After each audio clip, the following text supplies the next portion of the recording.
So about a week after Election Day in 2016, I'd started hearing from people I'd gone to high school and college with. Hey, Amanda, I'm a public school teacher in Chicago. If Trump can be president, it seems like anybody can do this. What do I do if I want to run for office? They keep cutting our budgets and I want to fight back. So we wrote a plan, we built the website, and we launched Run for Something on Trump's first inauguration day. This is Alec Baldwin, and you're listening to Here's the Thing from iHeartRadio. My guest today is an author, digital strategist, and the co-founder and president of Run for Something, an organization that recruits and supports young, diverse, progressive candidates. Amanda Litman launched Run for Something in 2017. Since then, she has helped elect more than 1,500 leaders across 49 states. Amanda Litman is also the president of RFS Civics, a 501c3 organization dedicated to ending the gerontocracy in American politics. Prior to launching Run for Something, Litman built a career as a digital strategist. She served as the email director for Hillary Clinton's 2016 presidential campaign, not those emails. She also served as the digital director for Charlie Crist's 2014 Florida gubernatorial campaign and previously worked on Barack Obama's 2012 re-election campaign. Amanda Litman is also the author of 2 books, Run for Something, a real talk guide to fixing the system yourself, and her most recent book, When We're in Charge, the Next Generation's Guide to Leadership. Litman has become an outspoken critic of what she calls bad boomer leadership and is an advocate for a new style of next-gen leadership. I was curious to hear her perspective on the boomer mentality and what she believes sets the next generation of leaders apart. I find boomer leadership to be a very good foil for what the next generation needs to be working against. Yeah. In what way? Well, I think that there is a mentality behind boomer leadership. And I say this with all due respect to boomers, to Gen Xers who always get mad when I leave them out. It's classic Gen X response.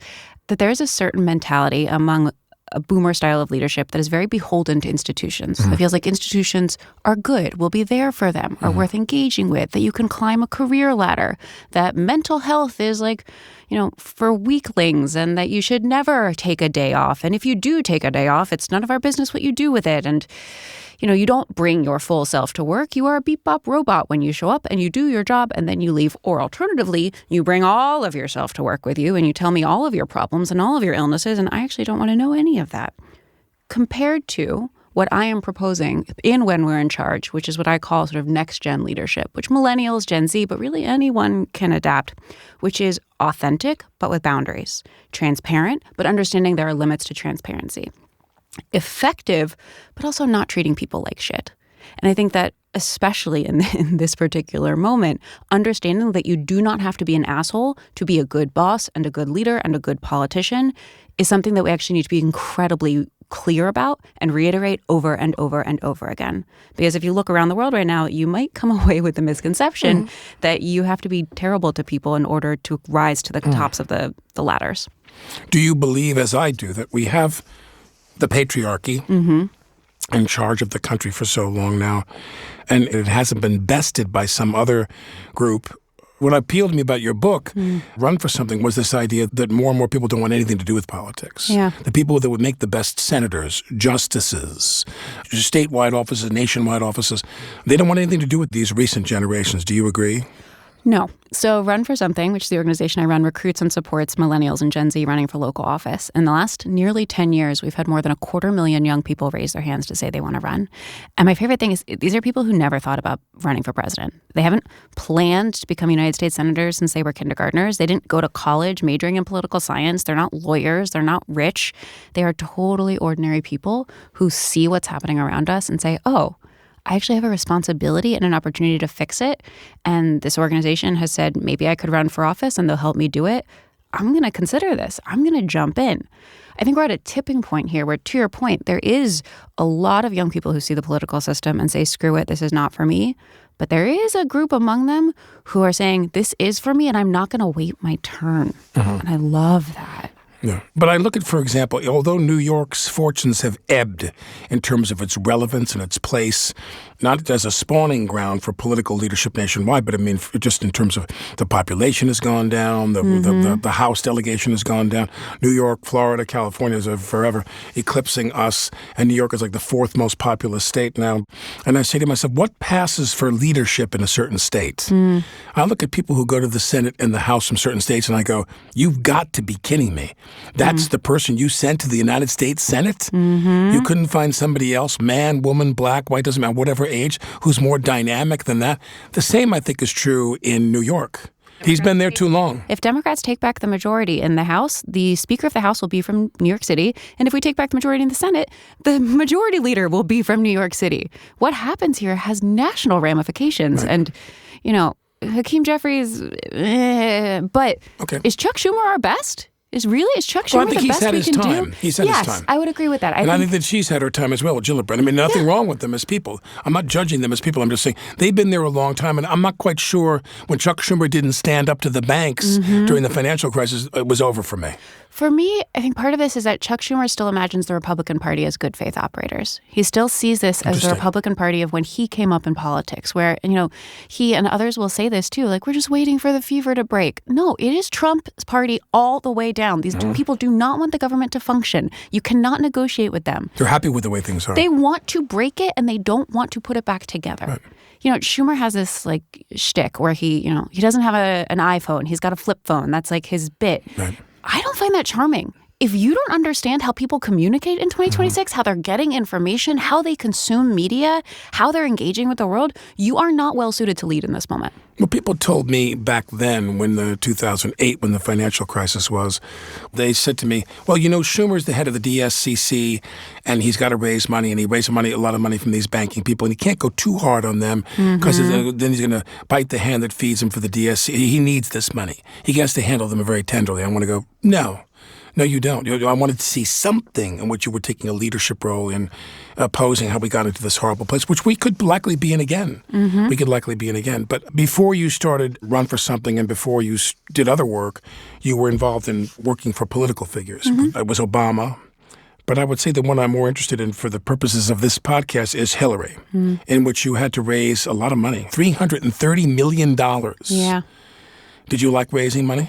Did I like raising money? I like doing email marketing because it's a mix of art and science, because it's writing, it's creative, and also it's very data-driven. You get a chance to test things. You get a chance to learn what people respond to and the way in which people in many ways are animals when it comes to marketing of like, oh, if you center the text and make the button bigger, more people give money. Man, we are just so primal. But it was fun, and it was also, I hope, the hardest thing I'll ever do. In what way? I worked for 2 years, basically, 100-hour weeks in the office from 7 a.m. to 2 a.m. every night, every weekend, for a mission that I genuinely believed in and a candidate I really believed in. Like, I thought every day we were going to elect the first woman president. So did I. We used to get these pep talks in the office when days were really hard about how, you know, if we didn't win, it would be like Nazis would storm the streets. There would be women would lose their rights. The right to vote would be taken back. Like all the progress we made had been rescinded. And it felt hyperbolic at the time. Like it was just supposed to motivate us. And, you know, almost 10 years later, we weren't scary enough. Author and co-founder of Run for Something, Amanda Litman. If you enjoy conversations with political leaders who started their career thanks to Run for Something, check out my conversation with Michigan State Senator and U.S. Senate candidate Mallory McMurrow.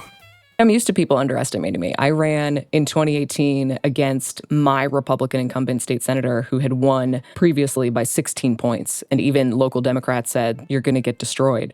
There was something really freeing about not having the backing of the party and just say, let's just go for it and try to run a campaign to really connect with people in a way that feels different. And I beat him by 4 points. And now I'm in leadership. You know, I'm responsible for an $80 billion state budget. I've proven that I'm a workhorse. I do really well when people underestimate me. To hear more of my conversation with Mallory McMurrow, go to here'sthething.org.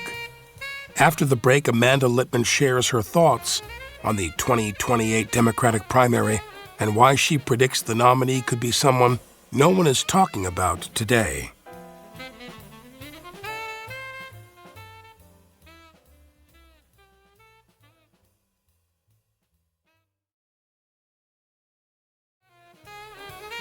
I'm Alec Baldwin, and this is Here's the Thing. Amanda Litman grew up in Fairfax, Virginia, but it was a young Illinois senator that would ultimately draw her to attend college in the Midwest. Litman enrolled at Northwestern University in the hopes of being close to Barack Obama's Chicago base of operations. She recalled a day as a high school junior in 2008 when she decided to skip a day of school to attend a Students for Obama rally. I was hooked. I wanted to be part of whatever he was building, which is why I went to Northwestern for college, because I wanted to be in Chicago when he was going to... Interesting. I assumed, I was like, he's going to win. That's an insane thing to think. Interesting. And I want to work for his campaign, and it'll be in Chicago. You went to Northwestern because you wanted to be proximate to his work. It was not a small part of it. You know, I liked the diploma program. I liked the campus, but I wanted to be near Chicago. School. Yeah. Great school. When I was a senior, I got an internship on the Obama campaign doing online fundraising, which is what I ended up doing for Hillary in 2016. And it was magical. Like, being part of that movement and being on the inside of that felt like being part of the best sorority or fraternity I could ever imagine. I mean, it's how I spent my senior year of college. I'm shocked they gave me a degree because all I did was write my thesis and work on the Obama campaign. I was there in Washington in '76 when Carter beat Ford and went on to have his term the entire period of time I was there. This is back in the old Washington when they were burning the Shah of Iran in effigy in Lafayette Park right outside the White House gates. Who's going to come forth 2 years from now? You say over 60. Gavin Newsom isn't over 60. Does he cut it for you or no? I think that there is going to be a very crowded, chaotic, interesting primary. It's going to make us want to throw our phones into the river. It's going to be infuriating, as primaries are, because ultimately most of us have the same values. Like, we generally agree on 98% of things. The 2% where we don't is where it gets personal. We can't shut up about it. And it gets like mean and personal and nasty. It's why primaries, it's like a fight with your family. It sucks. I don't know who it's going to be, and I find that to be actually very freeing. It could feel very scary, but I think this is the first open primary really since I've ever gotten a chance to vote. I mean, even 2020, like, Biden sort of came in as the polling leader and ended with the nomination. This is the first time where there's no clear front runner. It could be anyone. And I would say, 50-50 chance it's someone nobody's talking about right now. Yeah. Whitmer I was keen on. I thought she was effective and smart and all these other things. And not just a woman for a woman's sake. I mean, I thought I'd like to see a woman become the president because a woman was voted the president, I believe. And I think where we would be now is very different from where we are now if she had won. When she lost, what did you attribute it to? I thought it was one part, many parts. Obviously sexism, obviously a 20-year campaign to drag down her reputation. I think there was obviously foreign interference. I think Trump tapped into something that had been building since the Tea Party. I think, the final 10 days of the Comey letter and then, Anthony Weiner and the emails, all of that. Talk about the emails. I can't talk about it. It makes me want to, I was Hillary Clinton's email director. And so we have a sweatshirt. We made team sweatshirts toward the end of the campaign that says Hillary Clinton's other emails. Because I always had to clarify, not the ones they're talking about on Fox News. Like, that's not the ones I'm in charge of. It was, I think it was so many things. And yes, of course, the campaign made some poor decisions in the process, too. Every losing campaign does, in the same way that every winning campaign also makes some bad decisions in retrospect. But we came so close. Close is not winning, but we came so close. Yeah. It was tough. It was so tough because what a great president she would have been. She would have been phenomenal. Although, I would say, my husband often reminds me, had she won, the Republican Party, had they controlled the House, would have tried to impeach her by noon the day after inauguration. So what would, President Tim Kaine have been like is an interesting question to marinate on. Yeah, that's a good point. And I find that version of the alternate history to be a little soothing. It was never going to be easy for the first. It's interesting you say that about no clear front runner for 2028. And I agree with you, even though Newsom's name is thrown around a lot. And I've met him a few times, and I'm not quite sure how I feel about him as president. Because, I look at the job now and think it's almost undoable. There's marketing involved. Yeah. There's image making that's involved. Well, it's basically a nationwide branding campaign. That's what a presidential campaign is at this point. It's a branding campaign. And policies are a part of that, but it's policies in the way that they contribute to the brand of the person and how you can make people understand and see themselves in those policies. It's not, most people don't actually have a strong position on most issues. They take their cues from the leaders and how the leaders make them feel. And yes, partisan affiliation and how the person communicates and the story that they tell and, of course, their identity. All of that sort of plays a role here. So just to say there's like a broader internal Democratic Party debate about, we need a progressive or a moderate, or that's not the axis upon which people are operating anymore. They want someone who is willing to fight and who is authentic and knows who they are and what they believe. Someone who's willing to go down in flames in their first term. Yeah. Risk a second term. Nothing more important. To me, if I were president, I'd sit there and go, I'm going to do this first term like it's the second term. You got it. I'm going to throw everything to the wind and see. I want to win. I want us to accomplish these things environmentally and blah, blah, blah. Now, the idea of coaxing people, of summoning people to want to run for office themselves and get into the whole civics thing about that is something that's not new. I mean, when I was in college and I was in the Young Democrats of GW and blah, blah, blah, everything was about when you leave here. When you leave here with your degree or your professional degree, are you going to go home and run for office? What are you going to do? And you have formed your variant of that. How did you get involved with that and why? So about a week after Election Day in 2016, I'd started hearing from people I'd gone to high school and college with. Hey, Amanda, I'm a public school teacher in Chicago. If Trump can be president, it seems like fucking anybody can do this. What do I do if I want to run for office? They keep cutting our budgets and I want to fight back.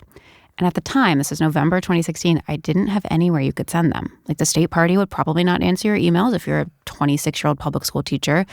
That wasn't what the DNC did. There wasn't an on-ramp. And the more that I thought about that and the more that I kept getting these emails and seeing it online, the more I realized that's actually a problem we need to solve if we're going to fix a whole bunch of other problems in the Democratic Party and our democracy. So I reached out to a whole bunch of people with an idea. What if we start an organization to solve this? I am unemployed and very sad and would like a coping mechanism in the form of an interesting project. One of those folks became my co-founder, Ross Morales-Roquetto. We wrote a plan. We built a website. Where'd you meet him? His wife and I worked together on the campaign. Right. So she connected me with him. And he'd been chewing on a very similar idea for a little while. He was managing a congressional campaign in California at the time, and I was sad at home. So we wrote a plan, we built the website, and we launched Run for Something on Trump's first inauguration day. We thought, this is going to be small. We're going to get 100 people in the first year. This is going to be my hobby. We had 1,000 people sign up in the first week. What do you attribute that to? Partially it was the right idea for the right time. Partially I'm a digital strategist by trade. We built a very easy way for people to engage. The branding was good. The story was good. The vibe was good. But mostly I think people were hungry to do something and they wanted to do something they felt like could matter. We had 80,000 people raise their hands in 2025. We had more people sign up in the last 12 months than we did in the entirety of Trump's first term. They're looking around and saying, there aren't leaders here that are doing the work I see that needs to be done. There aren't people who excite me. My community is struggling. If I don't run for office, if I don't get involved in this way, nothing is going to get better. I find it to be so inspiring. It's how I've been able to do this work for almost the last decade, in that every week, we have elections basically every week, and every week we win. And then every day I get in my inbox the stories of the people we've helped elect who are cutting the cost of insulin, getting free lunch for kids in schools, building more housing, passing gun safety laws in unusual places. It's a reminder that actually democracy is good and government can work when you get really good people in it. So Daniel Squadron and Melissa Walker from States Project came to do the show recently. And I'd gone to some salons of theirs at somebody's home in my building once, and I just went to another one that they had. And I'm very admiring of the two of them. And do you see some kind of overlap with the work you do? We do. We work closely with them and with every other organization that works on these state and local offices. Because we only work with people running for state house, state senate, city council, school board, library board, American River Flood Control District trustee, like the kinds of local positions that make up the building blocks of democracy. Is it safe to say that when Mom Donnie won, you were glad because you were glad somebody else didn't win? I was delighted. Okay. Yeah, you were. I was delighted. I did not like Cuomo. I wanted a mayor who, one, spoke to the problems that I, as a millennial mom of two in Brooklyn, were really experiencing. The housing crisis as a renter is personal. Free childcare, huge part of my expenses. In fact, him getting us $2,000 might make me have another kid.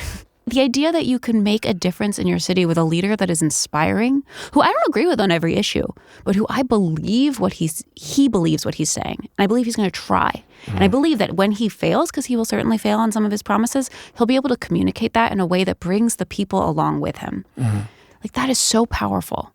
And I will say, after he won, especially in that primary in June, we saw 10,000 people raise their hands to run for office the 2 weeks after. It was our biggest organic candidate recruitment moment in the history of the organization. Describe the point of contact, the point of engagement between you and these people. They contact you and seek resources to help them and guidance of how to run for office, depending on what kind of an office it is? So it sort of depends. We find people. We ask them to sign up to run for office. We do text messages. You recruit them. We recruit them. So we work with partners. We do cold calling. We do cold texting. We do ads. We do events. We do social media. I wrote Run for Something, the book. We had a Run for Something podcast. We've all kinds of ways in which we reach people and say, have you ever thought about running for office? When they say yes or maybe, we then have a whole bunch of programming for them to get them onto the ballot. So we have the Run for Something community, which is an online space. You can talk to other people thinking about running. You can do one of two training tracks. I'm running this year, or I'm thinking about running someday down the road, because it's a slightly different focus. You can join one of our monthly intro calls where we talk through the same basic questions every first-time candidate has. You can talk to one of our volunteers. And once you have filed to get on the ballot, which we have guides to help you figure out how to do, you can apply for our endorsement. Our PAC does endorsements, specifically of folks 40 and under, running for those local offices for the first time. I'm not eligible for your PAC. I'm sorry. So sorry. No, it doesn't mean I don't think you shouldn't run if you want to. It's just we might not be the right org to help you. But I think for us, we really try to help people with everything that isn't the stuff that they have innately. But if you recruit them, what I want to go through a path here, a very simple path, which is that if you recruit them and they decide they want to participate with you and engage with you, then what happens? Meaning you help them run for office. Absolutely. How many people have you? I'm not saying you've kept track of this, but I assume you have. How many people have you engaged with this way who've run for office and won? So we track winners and losers of our endorsed pools. We've endorsed more than 4,000 campaigns. We've helped elect 1,653 across 49 states plus D.C. Mostly women and people of color, all millennials and Gen Z, to state and local offices, many of whom are now running for higher office. So we have really built the bench of the Democratic Party. People like Mallory McMorrow in Michigan. We had her on the show. She's phenomenal. We were her first endorser when she ran for state senate back in 2018. James Tallarico down in Texas, one of our alums. Zach Walls in Iowa. Alexis Hill in Nevada. Ethan Corson in Kansas. Ruah Roman in Georgia. Francesca Hong in Wisconsin. And then currently serving in Congress, Christian Menefee, who's in Houston. Yasmin Ansari in Arizona. Sarah McBride in Delaware. Is there a part of the country where this plays more than other parts, a region or a state for that matter? No, it's pretty commensurate with population. We have people signing up with us in all 50 states. The only state we haven't won an election yet is Idaho, although this is the year. I feel very good about it. And we have built a model that is tight on values but flexible in policy, which means we can, in the same night in 2025, as an example, elect a DSA-affiliated candidate to the Atlanta City Council, Kelsey Bond, a young renter activist who was really pushing for more green space and transit justice and all those things. At the same night, we helped elect a former Republican who had left the party after January 6th and won in a county that Trump won 70-30 in rural Pennsylvania, Andrew Harbaugh. We built a machine that can do both. Now, let's just confine ourselves to the Run for Something period of your career. Yeah. When you began, which is like, what year was it again? 2017. 2017. So it's 9 years ago. So 9 years ago, which is a considerable amount of time as far as I'm concerned. Do you look back in retrospect and there were things you assumed, there were things you had hoped for or even took for granted, and it's different than you thought it was? How's the work you're doing different from what you conceived it would be when you started? I didn't think it would be this big. It is. I thought it would be harder to get people to run. We genuinely, part of my spiel is we thought we'd get 100. I really thought we'd get 100 people, and we would struggle to get 100 people in that first year. The fact that people are so eager to do this meant we've had to build systems very differently. We've had to scale the organization very differently. I also have been equal parts surprised and disappointed at how fundraising for the work has gone. Surprised that 9 years in, we're still here. That is honestly shocking to me. And disappointed because the work is working. The impact is so clear. You can literally measure the outcomes that we have done both quantitatively and qualitatively. 9 years ago, it would have been unimaginable for a state party to put out ads recruiting people to run for office. 9 years later, the Florida Democratic Party had billboards up across the state. Do you want to run for office? Sign up here. We've changed what it means to ask people to run. We've put running for office as much a part of the civic vocabulary as vote or volunteer. And yet, man, do Democratic donors not like to fund what we're doing. Really? It's been harder than I expected. Because they want the money just to go straight to a party. They want it to go to a party, or they want to go to a federal candidate, or they want to become an ambassador, or, love what you're doing, think it's so important, but this year we have to flip the House. This is not the year for infrastructure. Or this is the year we have to win the White House. This is not the year for local. If it's never the year for infrastructure, if it is never the year for local, if it is never the year for pipeline building, we will keep being in this mess year after year after year. Author and co-founder of Run for Something, Amanda Litman. If you're enjoying this conversation, tell a friend. And be sure to follow Here's the Thing on the iHeartRadio app, Spotify, or wherever you get your podcasts. When we come back, Amanda Litman talks about the future of the Republican Party without Donald Trump and the opportunity that creates for Democrats in 2028.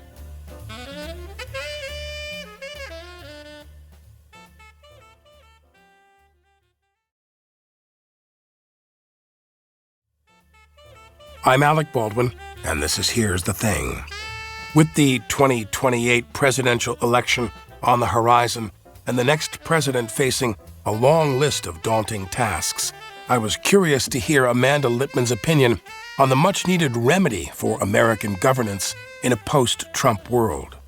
If we have a Democratic Congress and a Democratic Senate and we can break the filibuster and we have people really ready to govern. That's in 2026. 2028. I would say 2028. Right. So let's say we have full control, trifecta government, and we can do things. I would do massive campaign finance reform. We got to change the way money interacts with politics. Yeah. And that's not just how much you can give. That's, thinking about how outside groups can engage. We're seeing this year with, AI companies and outside special interests just flooding races with very confusing messaging in a way that really takes away people's power. So that's one. I would wildly change. This is going to be kind of a hot take. I would change the pay of elected officials. That doesn't feel like the top priority for a lot of folks, but I would do it as much as possible for as many offices as possible. State legislatures, wildly underpaid. Members of Congress, also actually really underpaid. I agree. I think you will get better people. You will get more working class people. Underpaid. Yeah, you will get more and better people. $400,000 a year to be president? Right. When there's guys that people would think that they would want to buy that office who are making $400,000 a day. Yeah. We should pay these positions to be competitive so they're not incentivized to do insider trading. Right. And, I think so you change campaign structures, you change the way people engage with the system, then I would do as much as you can around tech regulation while you can. Because I think that we are looking forward to an environment where you've got AI doing massive labor force implications. You've got tech in schools. You've got social media companies that are literally rotting people's brains. And there's really smart people thinking about how you can engage in these social media tools in a way that better fortifies the information ecosystem that will also serve to make our democracy a little bit stronger. I've been immersed in campaign finance reform and always adhere to that old line, that tired old line, which is that if the Supreme Court says cash is money, then he with the most cash speaks the loudest.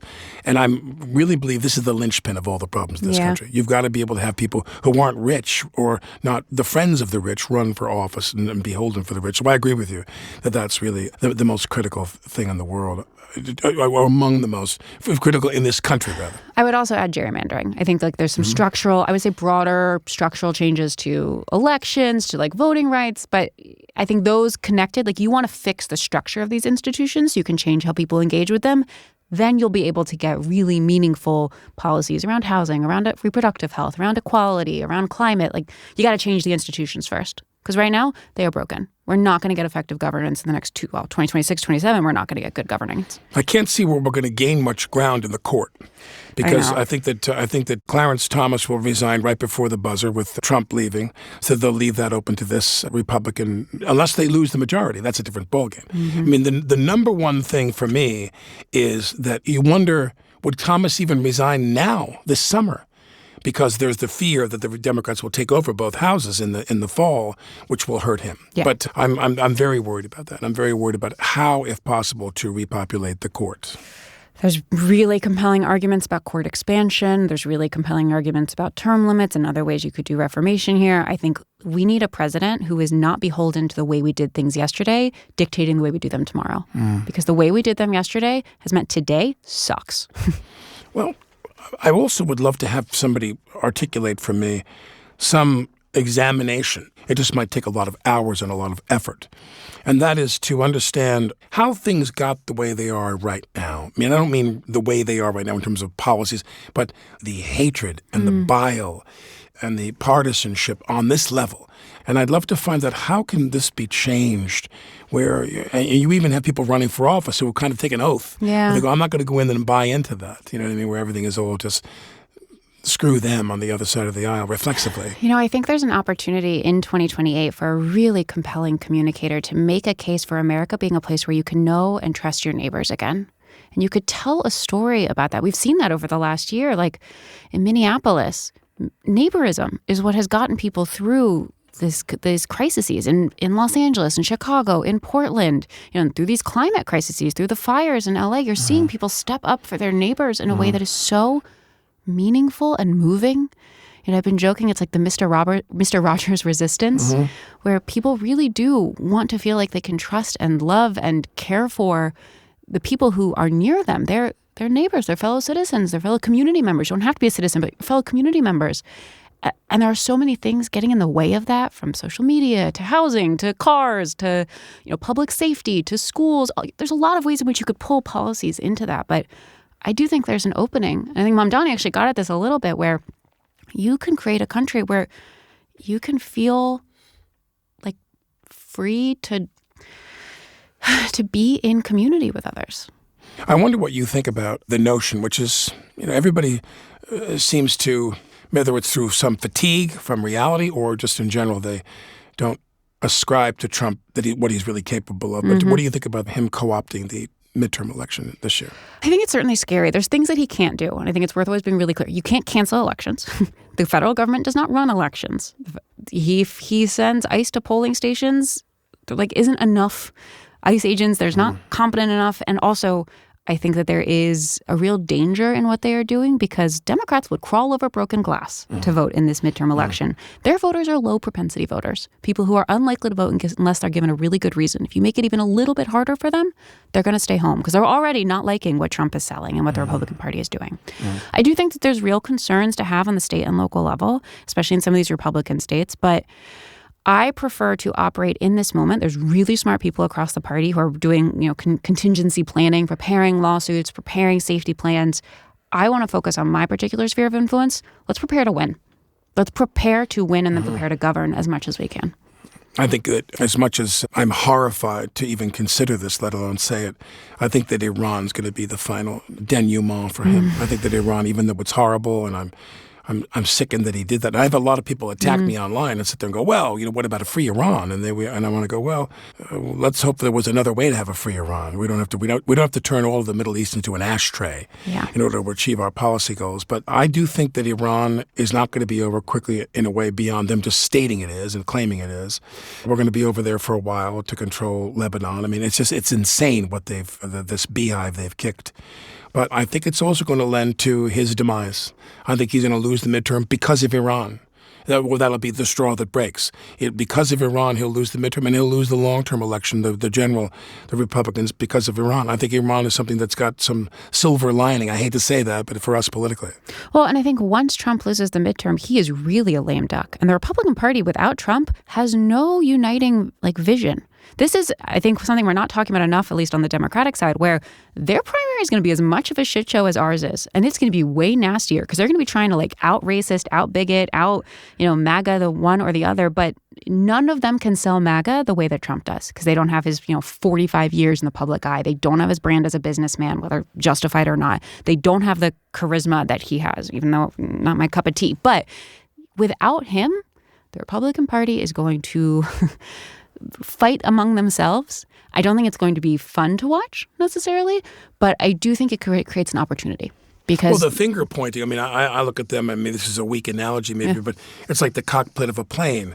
And once the pilot is removed, meaning Trump, there isn't another pilot on board the plane. Nope. Where have you seen a legislature dominated by women or people of color or one that is closer to what you advocate for? What did they achieve and what did they get right? So there's a couple state legislatures that are now majority women, New Mexico and Nevada in particular. And New Mexico just passed universal child care. Huge. The St. Paul City Council is actually entirely women, majority women of color, almost all women under the age of 45. And we have seen them really rise to the occasion over the last year. As ICE has taken over the cities of Minneapolis and St. Paul, the St. Paul City Council has been out there doing like protection efforts in a way that is really meaningful and really supporting local organizers and grassroots movements. I think we just saw Virginia pass paid family leave thanks to, in part, a woman governor and an incredible bunch of women in the House of Delegates. You know, when women take office, good things happen. I'm not saying every woman is good. Christy Noem, bad. But women who generally... Surprising number of bad women. Surprising number of bad women. On the podium right now. Yeah, well, you know, the patriarchy needs its show horse, I guess is whatever the expression is. But we have seen really good women take over and do things a little bit differently and pass laws that, while they shouldn't just be women's responsibilities, directly make a difference for women, for families, for kids in a way that's really powerful. What's the state that breaks your heart in terms of this? What's the state that really, do you think, gets it wrong? What's your guess? Louisiana. Yeah, I was thinking Louisiana, Mississippi, even Texas a little bit. Right. Like Texas had, Ann Richards. Right. Texas has incredibly ballsy women, for lack of a better expression. Right. Like women who can really kick ass and take names. I suspect at one point we'll have another woman governor, women state legislators in Texas where there's an opportunity. Yeah. What was among the ones that was most gratifying to you, a campaign that you were involved with? Someone you helped and guided? So one of my I have many, many favorites, but I would say one of the ones that I come back to a lot is in 2023, we were running a campaign, and we still are, to get people pro-democracy people to run for local election administrator roles. So positions that actually oversee elections, like county clerk, county commission, county recorder, those kinds of roles. And we were specifically doing it in a bunch of targeted counties, one of which was Dauphin County, Pennsylvania. It's around Harrisburg. We did a bunch of texting and cold calling, and we found this guy, Justin Douglas, who was a former pastor who'd been fired from his church for being too welcoming to LGBTQ congregants. He was a CrossFit athlete, had been working with the homeless community in the area. And he was like, no, not me, but maybe I know someone, not me. And we're like, ooh, no, you, dude, it's you. We got him to run for office, and he was running against a Republican who'd been in office for a very long time. He was outspent, I think, 10 to 1, 12 to 1, something insane like that. He was knocking doors, making calls, doing billboards. His actual campaign premise was on the fact that I believe a dozen or more folks under the county jail system had died under the care of the county, and he wanted to combat that neglect that they had done in the county commission. He ultimately flipped that seat by 144 votes in November 2023, won that election, flipped control of the county commission for the first time since World War I, and was able to make huge changes both on the way that they oversee the county jail system, but also the election administration. And he's now running for Congress in that district where he can flip a seat red to blue. So I think that's an amazing example of he's got big gauged ears, tattoos all over. He's not the kind of guy you typically see in politics, but he's so deeply caring about community and speaks from a place of faith. And can I give you one other? Sure. So earlier this year, in 2026, you may have read about Taylor Ramett, who flipped a seat in the Texas State Senate that Trump had won by, I believe, 17 points. Run for Something got Taylor to sign up back in 2019. He came through our pipeline. He joined our calls from time to time. He was part of our community. When he ultimately ran in 2025, we were one of his first national endorsers. When he came in first in that primary, or that general election, but not quite far enough to win outright, it was beyond my wildest dreams. And to see him win that general election at the end of January, to flip a seat that was so far off the radar that most other organizations didn't even consider it. And to see it happen because we invested for 6 years in thinking about long-term talent cultivation. That's what it's all about. That's the point. That's why we do this. We get people to sign up, to think about it. We stay in their ear. We stay in relationship with them. And then maybe a year, maybe 3 years, maybe 5 years later, they can win in a long shot race. How do you find candidates specific to a place? Like, for example, do you look at people and go, we need more candidates in Alabama? Mm-hmm. You do? We do. You factor that in? We do. We think about this in a couple lenses. One is we want people who are interested in running for office. You got to have some self-motivation here because it's really hard. You got to know why you want to do it, why voters should want you to win, which is different than why you want to win. Why should someone else want you to win? What are you going to do for them? Mm-hmm.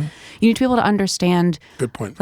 It's not glamorous. It's not fun. It's going to be really hard. You're going to put your life through under a microscope. So you got to want to do it. And we should be asking in more places. We should be really intentional about asking people who are traditionally left out of the system. So we've actually identified a dozen states where we think in 5 or 6 years they could become battlegrounds. Or if we don't do the work, they will be off the map entirely. Some of those: Louisiana, Mississippi, Texas, Iowa, Nebraska, Idaho, Ohio, North Carolina, Florida. Places where... Alabama? Not yet, but I would love to think about it because I think there's opportunities in these places where, if we don't do the work, especially what Run for Something does of recruiting and supporting local candidates, in 6 years, especially post-redistricting, it's not even that we won't have like multiple options. We won't have a path to victory. We got to keep everything on the table. Now, when people want to help you, Yeah.